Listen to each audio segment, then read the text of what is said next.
আমার চ্যানেলে তোমাদের সকলকে স্বাগত। আজ আমরা ক্লাস 6 রায়ান মার্টিন প্রশ্নবিচিত্রা থেকে ইতিহাসের তৃতীয় পর্যায়ক্রমিক মূল্যায়নের চতুর্থ স্কুল সলভ করব।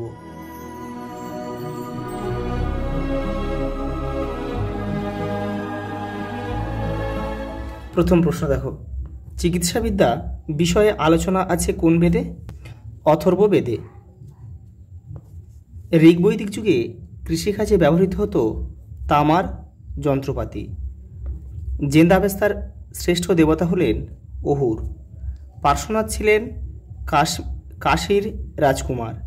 সমুদ্রগুপ্ত দক্ষিণ ভারতের কতজন রাজাকে পরাজিত করেন? 12 জন। ইট দিয়ে নির্মিত প্রথম স্তূপ হল ধামেক। রত্নাবলী নাটকের রচয়িতা হলেন হর্ষবর্ধন। মহাভারতের আদি নাম হচ্ছে জয়কাব্য। ব্যাকট্রিয়ার গ্রিক রাজাদের যবন বলা হতো। এই যে পুরাণ সাহিত্য, এটা পুরাণ সাহিত্য অনুসারে আর কি। মিনান্দারের রাজধানী ছিল সাকল।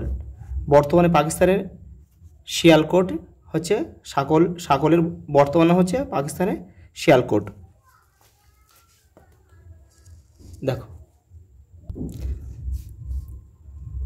সংহিতা শব্দের অর্থ কি? সংকলন করা। কনিষ্ক শাসক হন 78 খ্রিস্টাব্দে। দেবকুল হলো মন্দিরের মতো জায়গা। এটা তোমাদের বই 90 নম্বর পেজে পেয়ে যাবে। দেখো, এই পার্টটা একবার দেখে না, আমি উপরটা দেখাচ্ছি। দেখো, বেমানান শব্দটি খুঁজে বের করো। দেখো, কোশল, মগধ, অসমক, অবন্তী। দেখো, এই অসমক ছিল দক্ষিণ ভারতে, আর বাকিগুলো আর্যাবর্তে অর্থাৎ উত্তরের দিকে। থেরা, দেখো থেরবাদী, মহাসাঙ্গিক, শ্বেতাম্বর, মহাযান। দেখো, এইগুলো হচ্ছে, দেখো শ্বেতাম্বর হচ্ছে তোমার কোন ধর্মে? জৈন ধর্মে। আর বাকিগুলো কি আছে বলো তো? এগুলো হচ্ছে বৌদ্ধ ধর্ম। নন্দ, মৌর্য আর কনিষ্ক শুঙ্গ। দেখো, এই তিনটে হচ্ছে দেখো একটা রাজবংশ, কোন শাসনের একটা বংশ। এগুলো নন্দবংশ, মৌর্য বংশ, শুঙ্গ আর কনিষ্ক একটা শাসকের নাম। এপারটা দেখো, এপারটা কী রয়েছে দেখো। পাণিনির লেখা ব্যাকরণের নাম হচ্ছে অষ্টাধ্যায়ী। রাজা বিম্বিসারের রাজবৈদ্য হলেন জীবক। দেখো, কূপ, সেতু, পাগড়ি আর তড়াক। দেখো, এই বাদ বাকিগুলো হচ্ছে জলাশয়, আর এই পাগড়ি হচ্ছে পোশাক, সেই জন্য এটা বাদ যাবে। দেখো, মমি, নীলনদ, চীনের প্রাচীর, পিরামিড। দেখো, এগুলো সব মিশরে অবস্থিত, আর দেখো চীনের প্রাচীরটা চীনে অবস্থিত, সেই জন্য এটা বাদ গেল। এই দেখো, পরের প্রশ্ন দেখো, আরও লিখেছিলেন। দেখো, এই দেখো 58 নম্বর পেজে তোমার বইয়ে রয়েছে। দেখো, মহর্ষি আউধধূমের একজন শিষ্য ছিল কিন্তু আরণির। এখান থেকে তোমরা কিন্তু দেখে নেবে একটু। পরেরটা দেখো, ভারতের কোন কোন অঞ্চলে এখনও মেগালিথ ব্যবস্থা প্রচলিত আছে? ছোটনাগপুরের মুন্ডা, আসামের খাসিদের মধ্যে কিন্তু রয়েছে। এটা 62 নম্বর পেজে তোমরা পাবে। মগধ বলতে বর্তমানে কোন এলাকাকে বোঝানো হতো? দেখো, 66 নম্বর পেজে রয়েছে। এই দেখো, সেকালে মগধ বলতে এখানকার বিহারের পাটনা ও গয়া জেলাকে বোঝাতো। পরেরটা দেখো, আলেকজান্ডারের ভারত অভিযানের সময় মগধের সিংহাসনে কাটা ছিল? নন্দ রাজারা ছিল। পরেরটা দেখো, কুষাণ আমলে কোথায় সবচেয়ে বেশি গোলমরিচ উৎপাদিত হতো? কেরলে। দেখো, ফাসিয়ান কার আমলে ভারতে এসেছিল? দেখো, দ্বিতীয় চন্দ্রগুপ্ত। গাথা সপ্তর্ষি কার লেখা? হালের লেখা। ভারতীয় উপমহাদেশে কারা পল্লব নামে পরিচিত ছিল? দেখো, পার্থীয়রা। পরেরটা দেখো, স্নাতক কাদের বলা হতো? এই দেখে নাও, এই যে স্নাতক। পরেরটা দেখো, প্রাচীনকালে কী কী উপায়ে রাজা হতেন? দেখো, 53 নম্বর পেজে প্রথমেই রয়েছে একদম। এই দেখো, এই যে প্রাচীনকালে রাজা হওয়ার অনেক উপায় ছিল। পরেরটা দেখো, গণরাজ্য কি? 66 নম্বর পেজ। দেখো, এই যে নিচের দিকটা রয়েছে, এই যে গণরাজ্য। এই যে পরেরটা দেখো, টিকা লেখো বৌদ্ধ সঙ্গীত, 72 নম্বর পেজ। দেখো, এই যে বৌদ্ধ সঙ্গীত। প্রথমে এখান থেকে একটু পড়বে, পড়ে এই যে 4টে বৌদ্ধ সঙ্গীত রয়েছে, এগুলো কিন্তু লিখতে হবে, ছোটো ছোটো করে দেবে। পরেরটা দেখো, মেগাস্তিনিসের লেখা থেকে পাটলিপুত্র নগরের শাসন পরিচালনা সম্পর্কে কি জানা যায়? এই যে এখান থেকে তোমরা পড়বে। পরের প্রশ্ন দেখো, কুষাণ সম্রাটরা কেন দেবকুল প্রতিষ্ঠা করেন? দেখো, 90 নম্বর পেজে রয়েছে। দেখো, এই দেখো দেবকুল প্রতিষ্ঠা রয়েছে, এখান থেকে একটু লিখবে এই পর্যন্ত।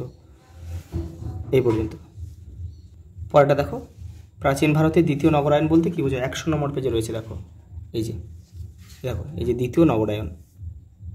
পরেরটা দেখো, স্ত্রীধন কি? 107 নম্বর পেজে রয়েছে। দেখো, এই যে নিচের দিকে রয়েছে। দেখো, একে স্ত্রীধন বলা হতো, এখান থেকে লিখবে।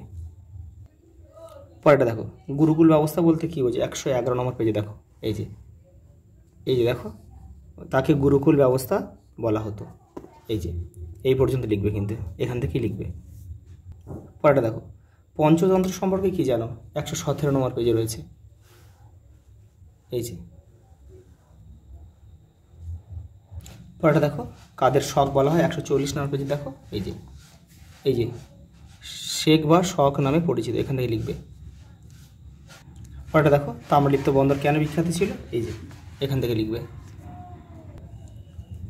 মহাকাব্য কি, দুটি মহাকাব্যের নাম লেখো, এই দেখো এই যে মহাকাব্য এখান থেকে লিখবে। আর এই যে রয়েছে মহাকাব্যের নাম হচ্ছে রামায়ণ মহাভারত। পরেরটা দেখো ধর্মচক্র প্রবর্তন বলতে কি বোঝে, 71 নম্বর পেজে দেখো এই যে রয়েছে, দেখো এই যে ধর্মচক্র প্রবর্তন বলা হয়েছে।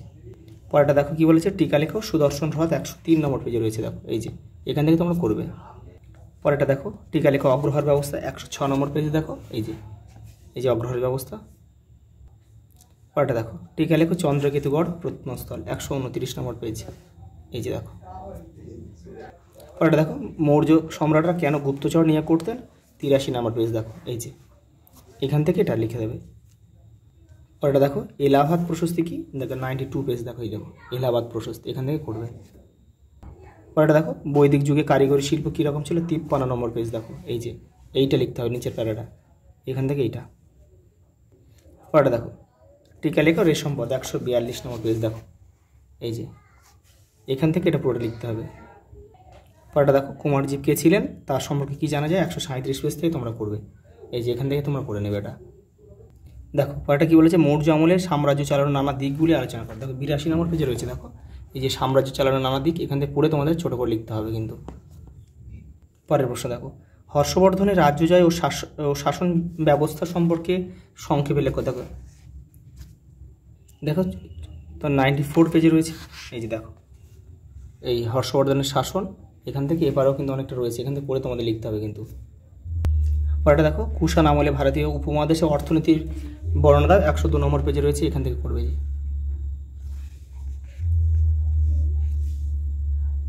পরেরটা দেখো সাতবাহন আমলে দক্ষিণ ভারতের গ্রাম্য জীবন সম্পর্কে লেখো, দেখো 105 নম্বর পেজে রয়েছে, দেখো এই যে সাতবাহন আমলে দক্ষিণ ভারতের এই যে গ্রাম জীবন। পরেরটা দেখো প্রাচীন ভারতের বিখ্যাত শিক্ষাকেন্দ্র হিসাবে তক্ষশিলার গুরুত্ব আলোচনা করে, 112 নম্বর পেজে এই তক্ষশিলা মহাবিহার রয়েছে, এখান থেকে তোমাদের করতে হবে। গুপ্তযুগের জ্যোতির্বিজ্ঞান ও গণিতের উন্নতি সম্পর্কে সংক্ষেপে লেখো, 120 নম্বর পেজে দেখো রয়েছে এই যে দেখো জ্যোতির্বিজ্ঞান ও গণিতের অনেক উন্নতি হয়েছে, এখান থেকে এই পর্যন্ত লিখলে হয়ে যাবে। আজ এই পর্যন্ত, দেখা হবে পরের ভিডিওতে।